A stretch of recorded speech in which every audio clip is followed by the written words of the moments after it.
Hello guys, welcome to my channel Prathyusha's world. Good morning అండి and happy Sunday. ఈరోజు day అయితే పెరుగు తోడు పెట్టడంతో స్టార్ట్ చేస్తున్నాను. అండ్ ఈరోజు బ్రేక్ఫాస్ట్ వచ్చేసి బ్రెడ్ ఆమ్లెట్ అయితే చేస్తున్నానండి. సో జనరల్గా ప్రతిరోజు దోశ, పెసరట్టు, ఇడ్లీ అన్నీ వేస్తాను కదా. సో ఈరోజు సండే కొంచెం స్పెషల్ ఉంటే బాగుంటుంది కదా అని చెప్పి బ్రెడ్ ఆమ్లెట్ అయితే వేస్తున్నాను. ఉప్పు, కారం, పసుపు అండ్ ఎగ్స్ అవన్నీ చక్కగా బీట్ చేసేసుకొని ప్యాన్లో కొంచెం నెయ్యి అనేది వేసుకొని అది కంప్లీట్గా మెల్ట్ అయిన తర్వాత అందులో మనం ఆల్రెడీ బీట్ చేసి పెట్టుకున్న ఎగ్ ఉంటుంది కదా, అది చక్కగా వేసేసుకోవాలండి. వేసేసుకున్న తర్వాత దాని మీద బ్రెడ్ అనేది స్ప్రెడ్ చేసుకోవాలి. నార్మల్గా కావాలంటే మీరు దీనిపైన 2 బ్రెడ్స్ పెట్టుకోవచ్చు, బట్ నేనైతే సింగిల్ బ్రెడ్ పెట్టుకుంటున్నానండి. చూసారా, చాలా టేస్టీగా ఉంటుంది అండ్ హెల్దీ ఐటెం. కొంచెం డిఫరెంట్గా కావాలి అనుకుంటే ఇలా కూడా మనం బ్రేక్ఫాస్ట్ అనేది ట్రై చేయొచ్చు. పిల్లలు జనరల్గా ఇష్టంగా అయితే తింటారు. సో ఇది చక్కగా అన్ని సైడ్స్ ఫోల్డ్ చేసేసుకోవాలి ఇట్లానా. చూడండి ఎంత బాగా వచ్చిందో. ఇప్పుడు దాన్ని ఫ్లిప్ చేసుకొని ఒక 2 మినిట్స్ మనం అలాగా హై ఫ్లేమ్ మీదే ఉంచేసామనుకోండి, పర్ఫెక్ట్గా బ్రెడ్ ఆమ్లెట్ అనేది రెడీ అయిపోతుంది. చాలా ఈజీగా అయిపోతుందండి. ఇందులోకి మనకి చట్నీస్ అయితే అవసరం లేదు. ఇష్టం ఉంటే మనం టొమాటో సాస్తో కూడా సర్వ్ చేసుకోవచ్చు. సో దాంతోపాటు కొంచెం టీ కూడా సర్వ్ చేసుకుంటాను. టీ అనేది మస్ట్ అండ్ షుడ్ అండి నాకైతే. అది టీ అనేది తాగకపోతే నాకు బ్రేక్ఫాస్ట్ కంప్లీట్ అయినట్టు ఉండదు. సో మీలో కూడా ఎంతమందికి ఇలా ఉంటుందో నాకు కమెంట్స్లో అయితే చెప్పండి, ఓకేనా. సో ఇప్పుడు కొంచెం సోడా అయితే కాసేస్తున్నాను గైస్. ఇప్పుడు ఈరోజు వచ్చేసి చికెన్ కర్రీ చేస్తున్నాను. యాజ్ యూ ఆల్ నో, ఈరోజు మామయ్య గారికి కూడా నేను లంచ్ అనేది ప్రిపేర్ చేయాలి. అందుకోసం వాళ్ళకి లైక్ పెద్దవాళ్ళు ఎలా అయితే ఇష్టపడతారో ఆ టైప్లో అయితే కర్రీ చేస్తున్నాను. దానికోసం ఆనియన్స్ అనేది చాప్ చేస్తున్నాను.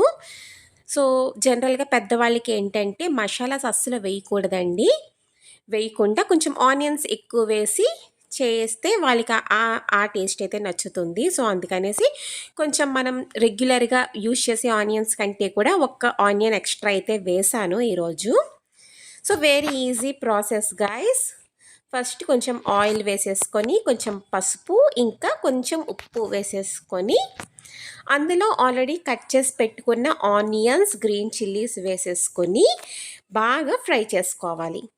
ఎంత ఫ్రై అయితే అంత కర్రీ అనేది అంత బాగుంటుంది. మీడియం ఫ్లేమ్లో పెట్టుకుని డార్క్ బ్రౌనిష్గా అయ్యేంత వరకు కూడా వీటన్నిటిని చక్కగా వేపేసుకోండి. ఈలోపు చికెన్ని నీట్గా కడిగేసుకుని ఓ పక్కన పెట్టేసుకుందాము. చూడండి, ఆనియన్స్ అయితే కొంచెం ఎక్కువే వేసాను నేను. మూత పెట్టేసి ఒక 3 to 4 మినిట్స్ అయితే అట్లా వదిలేయండి. చూసారా ఎంత బాగా వేగాయో. ఇప్పుడు అందులో కొంచెం అల్లం వెల్లుల్లి పేస్ట్ అయితే వేస్తున్నానండి. అంతే, ఇంకా అందులో అంతకన్నా ఎలాంటి మసాలాస్ అయితే నేను వేయట్లేదు. ఆ తర్వాత కొంచెం కారం వేసేసుకొని నీట్గా ఈ చికెన్ పీసెస్ ఉన్నాయి కదా, ఇవన్నీ కడిగి పెట్టుకొని అవి వేసేసుకొని కొంచెం కొత్తిమీర వేసేసుకొని ఫైనల్గా కొంచెం వాటర్ యాడ్ చేసేసుకొని కుక్ చేసేసుకుంటే మనకి చికెన్ కర్రీ అనేది రెడీ అయిపోతుంది. మోస్ట్లీ మా మావయ్య గారికి అయితే అసలు కొరియాండర్ పౌడర్ కానీ మసాలా కానీ అసలు వేయకూడదు. అందుకనేసి ఈసారి ఇట్లా చేశాను అనమాట. ఇప్పుడు మార్నింగ్ టైం వచ్చేసి 9 అవుతుందండి. 9:50, 9:20 అట్లా అవుతుంది. ఎందుకంటే మా ఫాదర్కి కూడా నేను క్యారేజ్ పంపించాలి. మావయ్య గారు అయితే ఇక్కడికి వచ్చేస్తారు కాబట్టి మోస్ట్లీ 10 కల్లా నేను క్యారేజ్ అంతా కూడా రెడీ అయ్యేలాగా ప్లాన్ చేసుకుంటాను. As you all know that. కొత్తగా ఎవరైనా మన ఛానల్ చూస్తున్నట్లయితే అర్థం అవ్వడం కోసం నేను మళ్ళీ ఎక్స్ప్లెయిన్ చేస్తున్నాను అంతే. అండ్ ఇప్పుడు కర్రీ అనేది కుక్ అవుతూ ఉంటుంది. నేనైతే క్లీనింగ్ సెక్షన్కి అయితే వచ్చేసాను గాయస్. నా క్లీనింగ్ అనేది ఫస్ట్ బెడ్షీట్స్ క్లీనింగ్తో స్టార్ట్ చేస్తాను. ఎవ్రీడే ఇట్లా వైప్ చేస్తాను గాయస్. మొత్తం అన్ని బెడ్రూమ్స్లో బెడ్స్ కూడా ఇట్లా వైప్ చేసుకుంటాను. అండ్ వీక్లీ వన్స్ అయితే కంప్లీట్గా బెడ్షీట్స్ అన్నీ కూడా తీసేసి లాండ్రీకి అయితే వేసేస్తాను. ఐ మీన్ వాషింగ్ మిషన్లో అయితే వేసేస్తాను. చూసారు కదండి ఎంత మెస్సీగా ఉందో. మీరు చూస్తున్నట్లయితే ఫైన్ డస్ట్ పార్టికల్స్ కూడా మనకి చాలా క్లీన్గా వచ్చేస్తుంది ఈ బ్రష్తో. అలా కంప్లీట్గా ఈచ్ అండ్ ఎవ్రీ కార్నర్ కూడా డస్టింగ్ చేసేసుకుంటాను. అండ్ ఫైనల్గా ఆ పనులన్నీ అయ్యేసరికి నాకు కర్రీ అయితే అయిపోయింది అండ్ రైస్ కూడా పెట్టేసుకున్నాను. అండ్ స్టవ్ అనేది క్లీన్ చేసేస్తున్నాను గైస్, ఎందుకంటే కంప్లీట్ కుకింగ్ సెక్షన్ అంతా అయిపోయింది. బ్రేక్ఫాస్ట్ అయిపోయింది, లంచ్ అయిపోయింది, సోడి జావా అయితే కాసేసాను, మిల్క్ అయితే బాయిల్ చేసేసాను. So everything completed. అండ్ ఫైనల్గా నేనైతే ఇలా స్టవ్ అనేది క్లీన్ చేసేసుకుంటాను. నా స్టవ్ అయితే అంత మెస్సీ ఉండదండి, ఎందుకంటే ప్రతిరోజు కూడా నేను ఇలా క్లీన్ చేసేసుకుంటాను. సో మ్యాక్సిమం మరక ఉండే అవకాశం లేకుండానే నేను చూసుకుంటాను.